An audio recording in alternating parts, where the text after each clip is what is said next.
Welcome to Daily Overdose. Victory starts in our mind. When your vision is limited, your life will be limited. It's amazing what happens when you enlarge your vision, when you believe big, when you pray bold prayers, when you dream great dreams. Too often, because of disappointments, delays, things that haven't worked out, we've watered down our dreams. We've lowered our expectations. We're not stretching, believing for great things, believing to get well. Are you putting limits on what God wants to do in your life? Are you focused on what you think can happen only in your ability? Your existence is constantly an engagement with the universe, but your mind becomes against the universe. If you create a psychological condition that you're against or you're in competition with the universe or the cosmos, obviously you will feel crushed for small things. Your default mode is to say, I'm an imposter, I'm a loser, I'm not likable, nobody likes me, I'm not lovable. It has become part of your default mode network.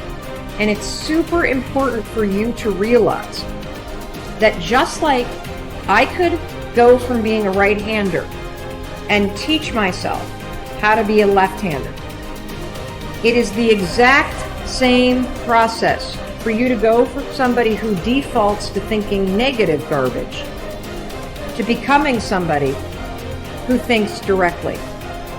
And just like learning to go from writing with your right hand to teaching yourself to write with your left hand, it is going to be a process, not an event.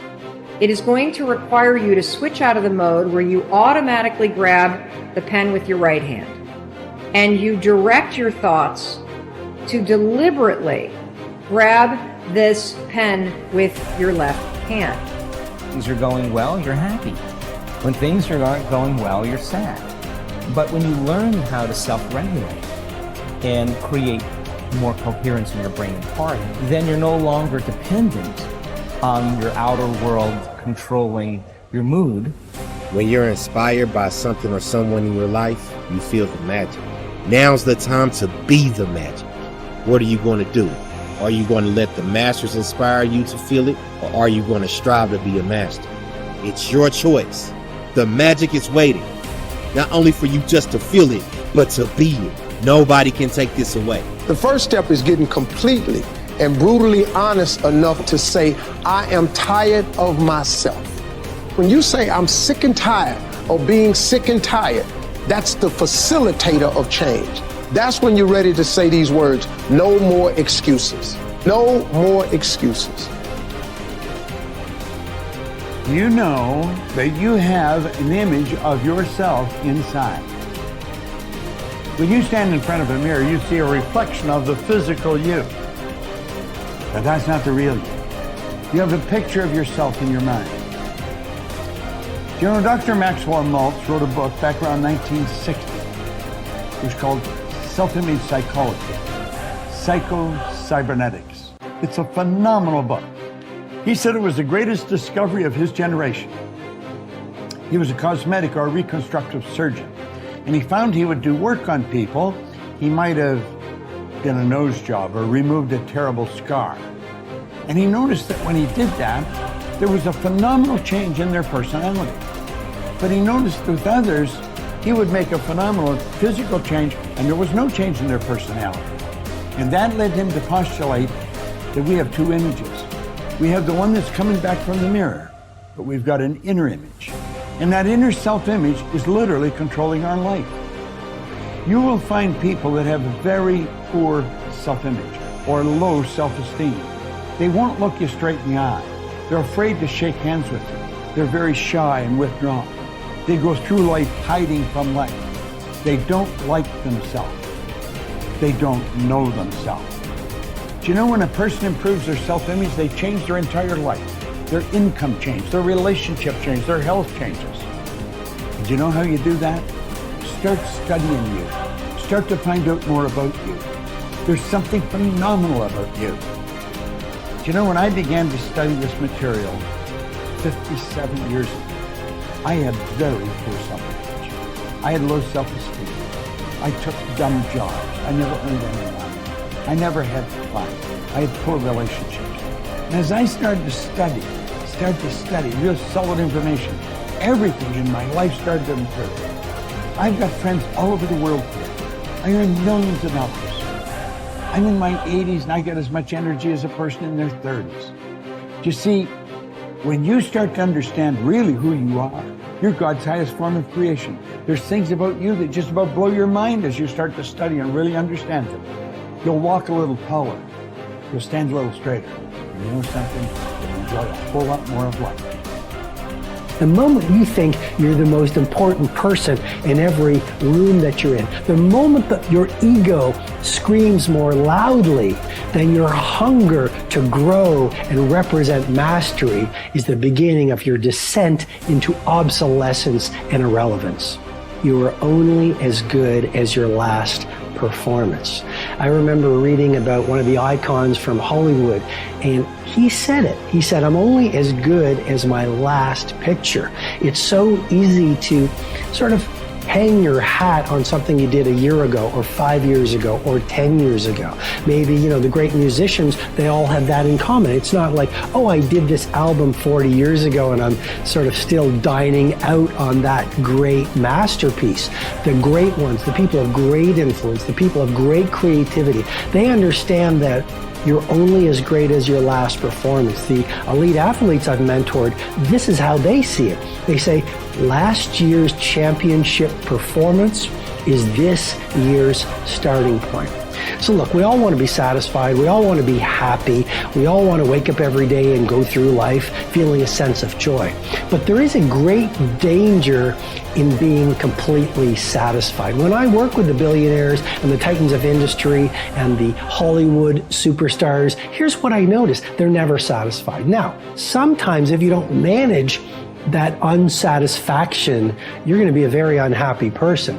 I'm just reporting on reality. A lot of the true titans, it's never enough. They are always dissatisfied. They always want to work their craft better. They always want to have more influence. They always want to have greater impact. They always want to grow their movement. So just remember that first element of this deconstruction.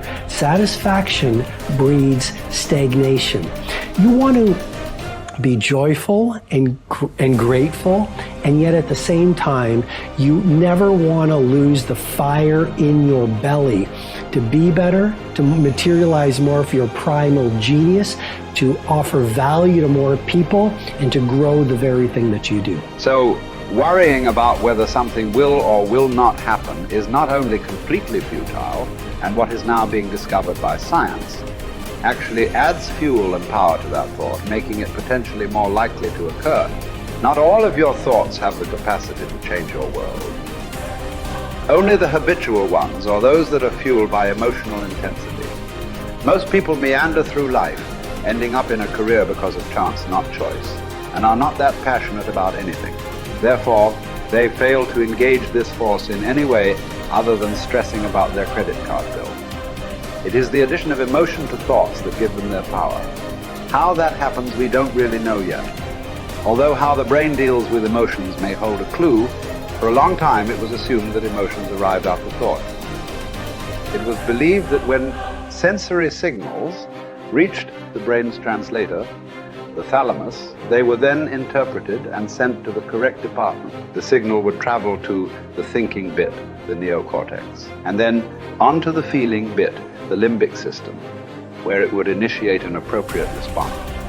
Joseph Ledoux, a neuroscientist at the Center of Neural Science at New York University, was the first to discover that this wasn't the case.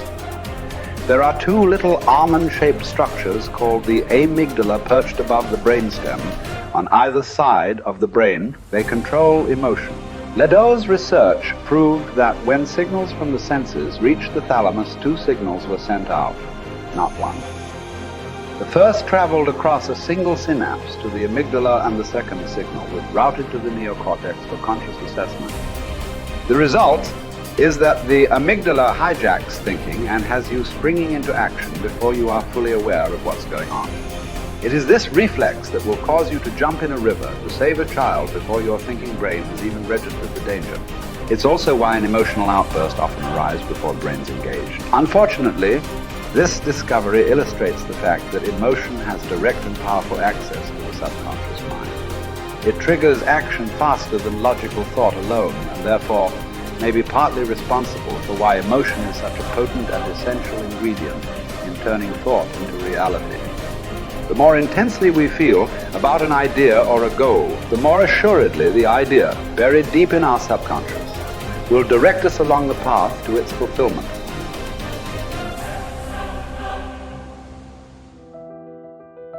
It's so easy to be great nowadays because most people are weak. This is a softened generation. So if you have any mental toughness, any ability, if you have any fraction of self-discipline, the ability to not want to do it but still do it. See, a lot of people pretend that they want more out of life, but all you have to do is watch their actions. Watch their actions. Watch what they're doing. Most people then wait for crisis or trauma or disease or diagnosis, and then they wait for loss, some tragedy to make up their mind to change. And my message is, why wait? And you can learn and change in a state of pain and suffering, or you can learn and change in a state of joy and inspiration. And I think right now, the cool thing is that people are waking up. You might be using the word but it's not because you're dumb. You don't understand how dangerous that word is. I'm coming here today to warn you. I'm coming here today to protect you. Stop using the word but. If you're not careful, it's a part of your vocabulary. If you're not careful, it can become a part of your DNA. Why are you constantly making excuses? Do you really believe that excuses is going to save you? Do you understand what it means that you have to get to a level that you have never been in your life? Do you really have the mental fortitude to level up? This is the time right now for you to recognize the truth about who you really are inside. All that you have to do in order to start to pursue your dreams is take small actions every day that align your life in that direction. All you have to do to kill procrastination is just start. You just go, and procrastination dies. So don't wonder how you overcome procrastination. It's easy. All you do to overcome procrastination is go. Very few battles are won under ideal circumstances. So you gotta simulate and practice the unknown so that the unexpected will not derail you. Every morning when you get up, ask yourself, how can I put myself in a place where I'll be uncomfortable? See, you have to master the unknown. You gotta master your fears. You gotta master the unexpected. So when it happens, you are prepared. This is the time to recognize your potential, your truth. Everything about you is beautiful. Recognize your purpose in this world. We are all responsible. We are all made to do great things. You know, if you start with the presumption that there's a baseline of suffering in life and that can be exaggerated as a consequence of human failing, as a consequence of malevolence and betrayal and self-betrayal and deceit and all those things that we do to each other and ourselves that we know that aren't good, that amplifies the suffering. That's sort of the baseline against which you have to work. And it's contemplation of that often that makes people hopeless and depressed and anxious and overwhelmed and all of that, and they have the reasons. But you need something to put up against that. And what you put up against that is meaning. Meaning is actually the instinct that helps you guide yourself through that catastrophe. And most of that meaning is to be found in the adoption of responsibility.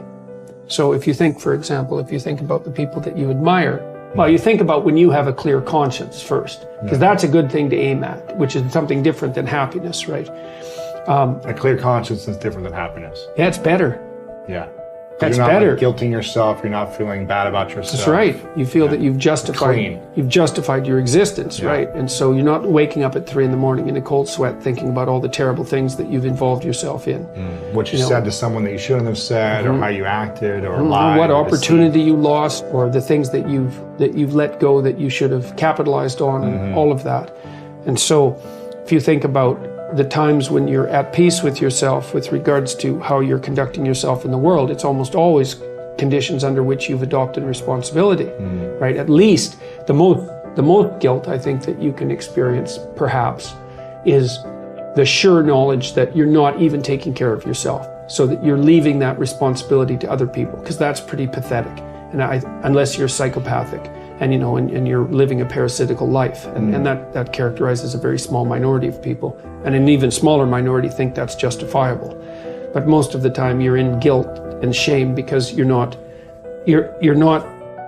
only are you not taking care of yourself, let's say, so someone else has to, but you're not living up to your full potential. And so there's an existential weight that goes along with that. If you don't learn how to effectively, not destructively, because that's where most people go, they get into an endless loop of self-punishment, which is totally ineffective. But if you don't learn to punish yourself, you will never get where you want to go. Now, that needs to pale in comparison to the amount of time that you reward yourself, and you need to earn that reward. If you're just lavishing yourself with emotional praise and you haven't done anything, then I think that will cheapen it, will ultimately mean nothing. And quite frankly, I don't think you can really bamboozle yourself. I don't think if you try to praise yourself for stupid shit, I think some part of you knows you haven't done anything to deserve that praise. But when you set a bar and you meet that or exceed that, to then tell yourself, hey, you did it. You said you were going to do it. You did it. And that is worthy of praise. And getting good at praising yourself is incredibly important. And I think that most people have a very hard time doing both. Most people don't know how to effectively praise themselves. They don't know how to get themselves, first of all, to do things that are praiseworthy. And then when they do, they don't take the time to emotionally reward themselves, meaning you actually have to feel it. It can't just be intellectual. You've got to actually feel that. And the same with punishment. If you say you're going to do something, even if nobody's watching, and you don't do it, then you need to emotionally punish yourself. None of you will ever know whether I actually get out of bed in 10 minutes or less or not. But I say I do all the time. But every time I miss it, even if I miss it by seconds, I just gave myself the chills. Even if I miss it by seconds, I will punish myself for that. Because I said I was going to do it and I didn't do it. So the fact that nobody's watching is utterly irrelevant to me. It has everything to do with myself. Now, the reason that this is important, the reason that I think that people need to do this is because that's how you shape your behavior. So, like water, over time can create the Grand Canyon, or you can take a polishing rock and shape stones. You can shape your personality. You can certainly shape your identity and shape your behaviors if you learn how to reward and punish yourself. I know a lot of people don't want to hear that. That is the truth of the human condition. The great paradox there is an interesting and important paradox in life that you need to be aware of. It is that if you are an intelligent person, you do everything possible to organize your life in such a way that you minimize and avoid adversity and disappointment. This is a sensible and rational thing to do. All intelligent people, following the path of least resistance to achieve their goals, do everything possible to minimize the number of difficulties and obstacles that they will face in their day. Today activities, disappointment is inevitable yet. In spite of our best efforts, disappointments and adversity are normal and natural, unavoidable parts of life. Benjamin Franklin said that the only things that are inevitable are death and taxes, but every bit of experience shows that disappointment is also inevitable.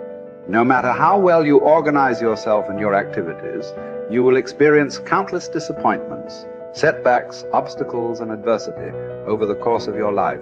And the higher and more challenging the goals that you set for yourself, the more disappointment and adversity you will experience. This is the paradox. It is impossible for us to evolve and grow and develop to our full potentials except to the degree to which we face adversity and learn from it. All of the great lessons of life come as the result of setbacks and temporary defeats, which we have done our utmost to avoid. Adversity, therefore, comes unbidden. in spite of our best efforts.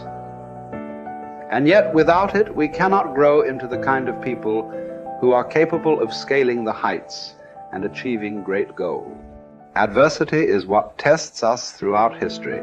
Great thinkers have reflected on this paradox and have concluded that adversity is the test that you must pass on the path to accomplishing anything worthwhile. Herodotus, the Greek philosopher, said, "Adversity has the effect of drawing out strength and qualities of a man that would have lain dormant in its absence." The very best qualities of strength, courage, character, and persistence are brought out in you when you face your greatest challenges and you respond to them positively and constructively. Everyone faces difficulties every step of the way. The difference between the high achiever and the low achiever is simply that the high achiever utilizes adversity and struggles for growth, while the low achiever allows difficulties and adversity to overwhelm him or her and leave him or her discouraged and dejected. Bounce Back from Disappointment, the work by Abraham Zeleznik at Harvard, proved that the way you respond to disappointment is usually an accurate predictor of how likely you are to achieve great success. If you respond to disappointment by learning the very most from it, and then by putting it behind you and pressing forward, you are very likely to accomplish great things in the course of your life.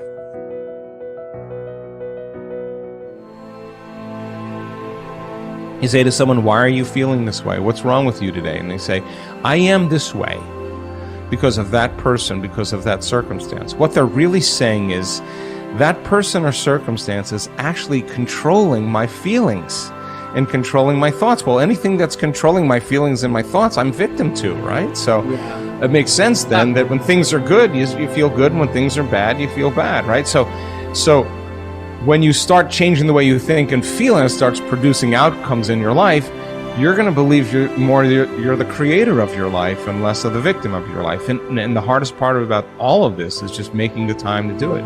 If you're not even peaceful, there is nothing in your life that you can do in a worthwhile way. To be peaceful essentially means this, that you're not messing your mind. To be peaceful means that your system is at ease. You know how to conduct your mind, you know how to conduct your emotions, your body and your energies. You are peaceful. If you change the picture in your mind, you change the chemistry, you change the fate. So I'll give an example.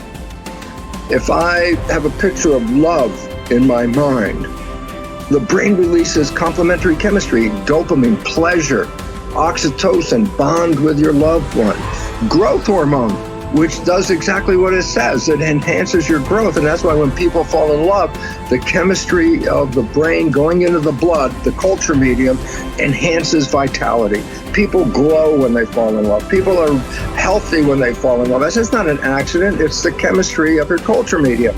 But now I say, but wait, what if I have a picture of fear? I go, oh, well, love chemistry doesn't come out when fear is in the picture. The brain releases stress hormones and factors that affect the immune system and growth of the system. And I go, oh my goodness. I say, why is it relevant? Changing my thought changes my chemistry. The chemistry adjusts my biology. So if I can control my thoughts, I can control the chemistry, and therefore I control the biology. So all possibilities already exist. You don't have to create the possibility. In fact, all you have to do is become aware that it exists. The moment you do that, you're changing the thought and you're producing a different frequency. Now, if the person is astute enough to feel the frequency of the thought in the quantum and not wait for the experience to happen, but the thought of abundance would produce the feeling of abundance. Tell guilt, shame, the past, I've changed my mind. I'm not living condemned. Listening to the accusing voices, I'm forgiven, I'm redeemed, restored, my future is bright. Tell lack, struggle, not having enough, I've changed my mind. That is not my destiny. I will lend and not borrow. What I touch will prosper and succeed. Abundance, overflow, increase is coming my way. Train your mind.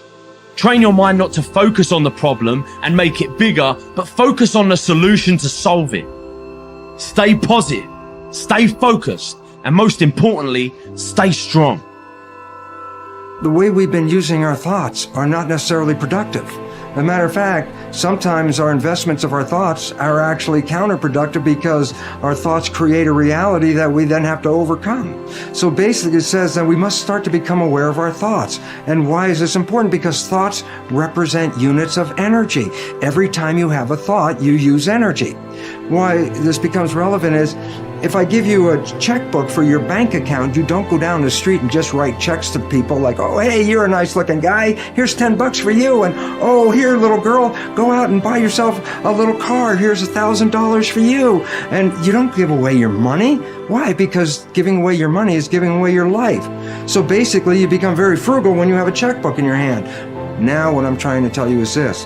You have an energy budget in your body. The energy is what keeps you alive.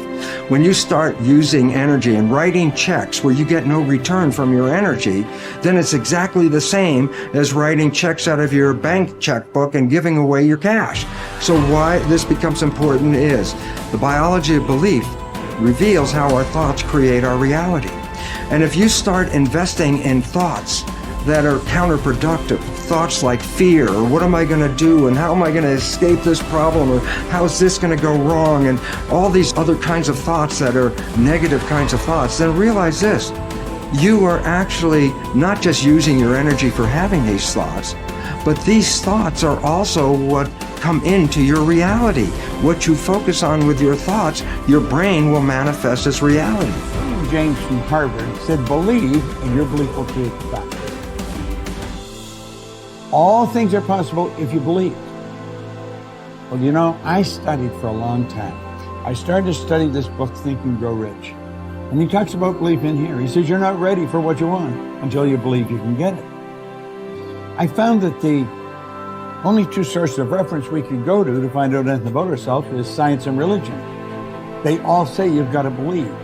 So I got figured out, how do you believe? How do you change a belief? Interesting subject, because I'm going to tell you something. Your results are nothing but the manifestation of your belief system. Well, our belief system, now listen carefully, is based upon our evaluation of something. And frequently when we reevaluate a situation, our belief about that situation will change. Let me repeat that. Our belief system is based upon our evaluation of something. Frequently, if we reevaluate a situation, our belief about it will change. I began reevaluating who I was. I started to study. I never stopped studying. And I found as I reevaluated, I had a much higher opinion of myself. I found out things about me that I would have never believed if you had told me. The power that's locked up within us, the marvelous system we've got. Do you know the blood circulates through your veins every 33 seconds, through hundreds of miles of passageway? Bang, just like that, clears all the food in and all the garbage out. Stop and think of the central nervous system. It's the most complex electrical system in the world. And you've got it. Think of your brain, an electronic switching station like that. You can change the vibration of yourself and everything around you. You have awesome powers. And it's all based on what you believe about you. Nothing is so embarrassing as watching someone do something that you said could not be done. People who embrace possibility thinking are capable of accomplishing tasks that seem impossible because they believe in solutions. When you believe you can do something difficult and you succeed, many doors open for you. Big thinkers are specialists in creating positive, forward-looking, optimistic pictures in their own minds and in the minds of others. If you embrace possibility thinking, your dreams will go from molehill to mountain size, and because you believe in possibilities, you put yourself in position to achieve them. The winners in life think constantly in terms of I can, I will, and I am. Losers, on the other hand, concentrate their waking thoughts on what they should have done or what they don't do. If you believe you can't do something, then it doesn't matter how hard you try, because you've already lost. If you believe you can do something, you have already won much of the battle. The first step in becoming a possibility thinker is to stop yourself from searching for and dwelling on what's wrong with any given situation. Sports psychologist Bob Rotella recounts, I tell people, if you don't want to get into positive thinking, that's okay. Just eliminate all the negative thoughts from your mind. Whatever's left will be fine. If possibility thinking is new to you, you're going to have to give yourself a lot of coaching to eliminate some of the negative self-talk you may hear in your head. When you automatically start listing all the things that can go wrong or all the reasons something can't be done, stop yourself and say, don't go there. Then ask what's right about this. That will help to get you started. And if negativity is a really big problem for you and pessimistic things come out of your mouth before you've even thought them through, you may need to enlist the aid of a friend or family member to alert you every time you utter negative ideas. One of the best ways to cultivate a possibility mindset is to prompt yourself to dream one size bigger than you normally do. Let's face it, most people dream too small. They don't think big enough. Henry Curtis advises, make your plans as fantastic as you like, because 25 years from now they will seem mediocre. Make your plans 10 times as great as you first planned, and 25 years from now you will wonder why you did not make them 50 times as great. If you push yourself to dream more expansively, to imagine your organization one size bigger, to make your goals at least a step beyond what makes you comfortable, you will be forced to grow. And it will set you up to believe in greater possibilities. Most people want their lives to keep improving, yet they value peace and stability at the same time. People often forget that you can't improve and still stay the same. Growth means change. Change requires challenging the status quo. If you want greater possibilities, you can't settle for what you have now. When you become a possibility thinker, you will face many people who will want you to give up your dreams and embrace the status quo. Achievers refuse to accept the status quo.